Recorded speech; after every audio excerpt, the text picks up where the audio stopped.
जय हिंद दोस्तों। आज मैं लेकर आ चुका हूँ आप लोगों के लिए 9th क्लास मैथ का ओरिजिनल क्वेश्चन पेपर, जो कि आप लोगों का आज एग्ज़ाम होने वाला है। तो आप लोग एग्ज़ाम से पहले ज़रूर इसको देख लीजिएगा और इस सारे क्वेश्चन जल्दी से एक बार देख लीजिए और सारे का आंसर जो आप लोग अच्छे से याद कर लीजिएगा। तो चलिए हम लोग बिना देरी किए अपने क्वेश्चन की तरफ बढ़ते हैं। और चैनल पर पहली बार आए तो चैनल को एक बार सब्सक्राइब जरूर कर दीजिएगा, ठीक है। तो पहला क्वेश्चन हम लोग देखते हैं क्या कर रहा है। निम्नांकित में अपरिमेय संख्या कौन है। पहला क्वेश्चन जो अपरिमेय संख्या कौन है, तो अपरिमेय जो आपका 1/√3 हो जाएगा। एक का सी नंबर ऑप्शन करेक्ट। निम्नांकित में परिमेय संख्या कौन है, इसमें परिमेय कौन है, तो परिमेय जो आपका 25 हो जाएगा, √25 ऑप्शन नंबर सी। तीसरा नंबर देखते हैं, √2 + √5 फिर √2 - √5 का मान क्या होगा। तो इसका जो मान है आप लोगों का -3 हो जाएगा। 3 का B number option correct answer है। चलिए 4 नंबर देखते हैं। 1/√3 + √2 के हल का परिमेयकरण करने पर क्या होगा। इसके हर का परिमेयकरण जो होगा आपका √3 और -√2। 4 का ये नंबर ऑप्शन सही हो जाएगा। आप सभी लोग सारे क्वेश्चन का आंसर जो है लिख सकते हैं और एग्जाम में जा करके जल्दी जल्दी से बना सकते हैं। दो चरों वाले रैखिक समीकरण ax + by बराबर सी की शर्त क्या है। तो इसका जो शर्त है ऑप्शन नंबर बी 5 का सही हो जाएगा। ए इज नॉट इक्वल टू मतलब ए बराबर नहीं 0 और बी बराबर 0। आप लोग बी इसका आंसर हो जाएगा 5 का।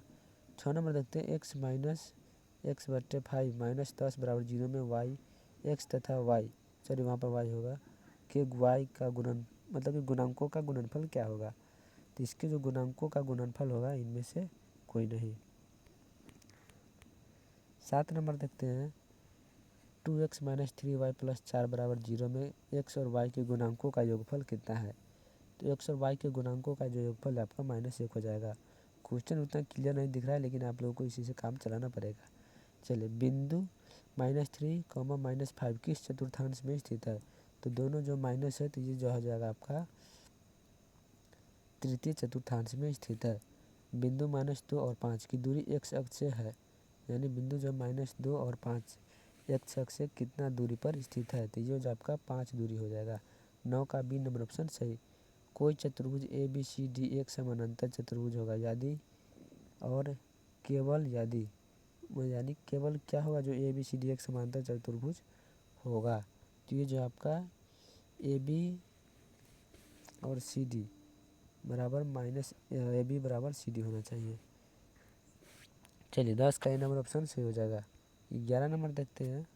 समांतर चतुर्भुज के विकर्ण क्या होते हैं। समांतर चतुर्भुज का विकर्ण जो होगा समद्विभाजित करते हैं।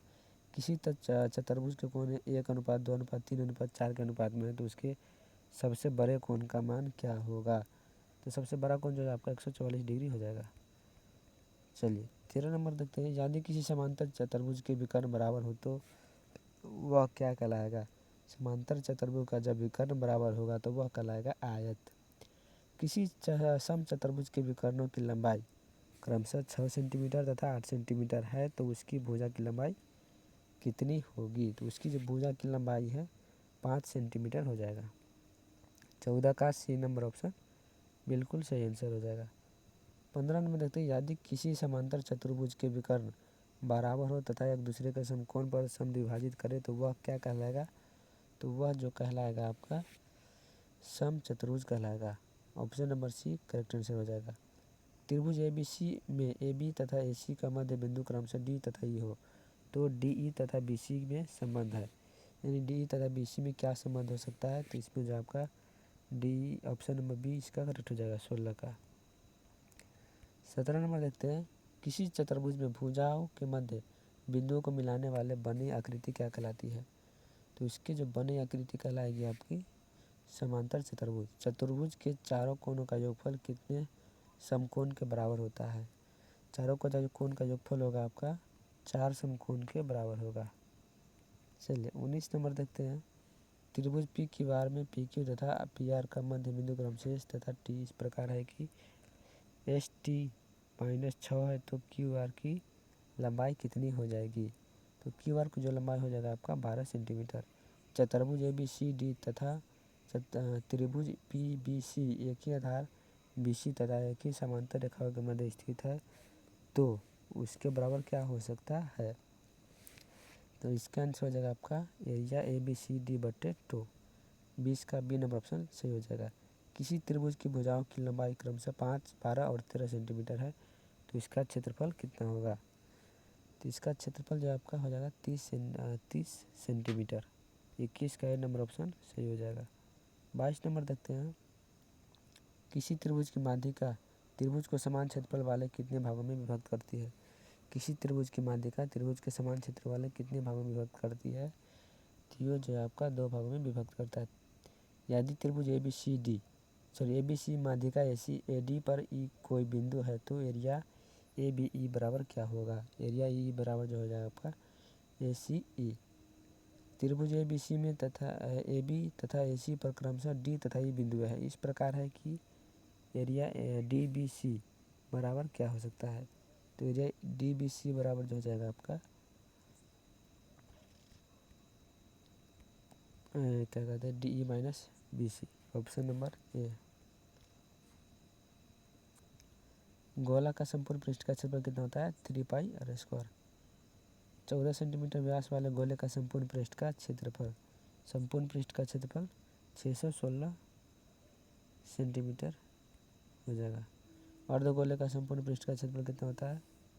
अर्धगोले का संपूर्ण पृष्ठ का क्षेत्रफल 3πr²। तो यहाँ पर एक मिनट गोला का संपूर्ण पृष्ठ का क्षेत्रफल जो है आपका πr² हो जाएगा। ऑप्शन नंबर डी इसका करेक्ट है। चलिए 154 वर्ग सेंटीमीटर संपूर्ण पृष्ठ वाले क्षेत्रफल गोले की त्रिज्या कितनी है। तो गोले की त्रिज्या कितनी है जो आपका 3.5 सेंटीमीटर। बारंबारता 9 को मिलान चिन्ह के द्वारा दर्शाया जा सकता है। बारंबारता 9 को। Option number B.